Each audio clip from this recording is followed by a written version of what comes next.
श्रीमते रामानुजाय नमः। श्रीमते निगमान्त महादेशिकाय नमः। श्री पादुका सहस्रम संचार पद्धतिः एकादशी। अग्रतस्ते गमिष्यामि वृद्नन्ति कुशकण्टकान् इति सीतापि यद्वृत्तिम् येष प्रणमामि ताम्। अग्रतस्ते गमिष्यामि वृद्नन्ति कुशकण्टकान् इति सीतापि यद्वृत्तिम् येष प्रणमामि ताम्। शरदशतमम्ब पादुके स्याम् समयाहूत पितामहस्तुतानि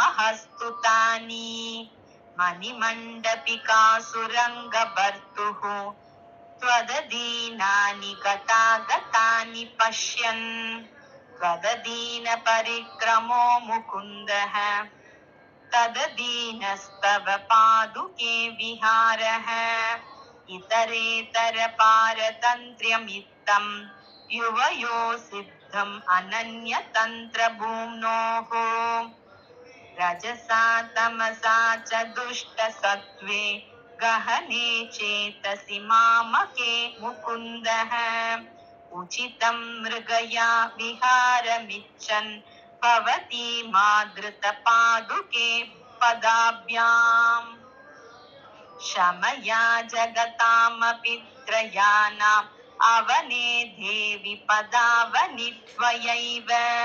अभिगम्य तमोऽपि संश्रितानाम् अभिगन्ता भवति स्वयं मुकुन्दः। शिरसा भवतीं ददाति कश्चित् विधृतः कोऽपि पदस्पृशा भवत्या। उभयोर्मधुवैरिपादरक्षे त्वददीनां गतिमामनन्ति सन्तः। स्पृशतः शिरसा पदेन च त्वां गतिमुद्दृश्य मुकुन्द पादुके द्वौ।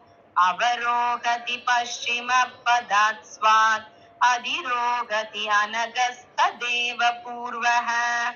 रमयेष्वपदिश्य जैत्रयात्रां विविधान्तः पुरवागुराव्यतीतः। नियतं मणिपादुके भवत्या रमते वट्मनिरङ्गसार्वभौमः। निजसंहनन प्रसक्तलास्यं चरति त्वामधिरुह्य रङ्गनाथः।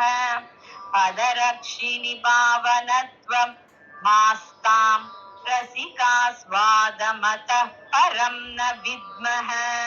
पदयोरनयोः परस्य पुंसः तदनुग्राह्य विहारपद्धतेर्वा। शिरसो मणिपादुके श्रुतीनां मनसो वा मम भूषणं त्वमेका। कृपया मधुवैरिपादरक्षे कठिने चेतसि मामके विकर्तुम्। मकुटेषु दिवौकसां विधत्ते भवती रत्न विसंष्टुलेषु योग्यां। चरणद्वयम् अर्भकस्य शौरेः शरदम्भोरुहचातुरी धुरीणम्। शकटासुरताटनेऽपि गुप्तं तव शक्त्या किल पादुके ददासीत्। उत्तस्तुषोरङ्गशयस्य शेषात् आस्थानसिंहासनमारुरुक्षोः। मध्ये निशान्तं मणिपादुके त्वां लीलापदन्याससखीं प्रपद्ये। प्राप्ताधिकारापतय प्रजानाम् उत्तंसिताम् उत्तमपादुके त्वां।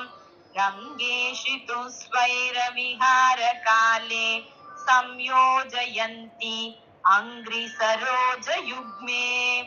त्वयानुबद्धां मणिपादरक्षे लीलागतिं रङ्गशयस्य पुंसः। निशामयन्तो न पुनर्भजन्ते संसारकान्तारगतागतानि। यूहानुपूर्वीरुचिरान् विहारान् पदक्रमेण प्रतिपद्यमाना।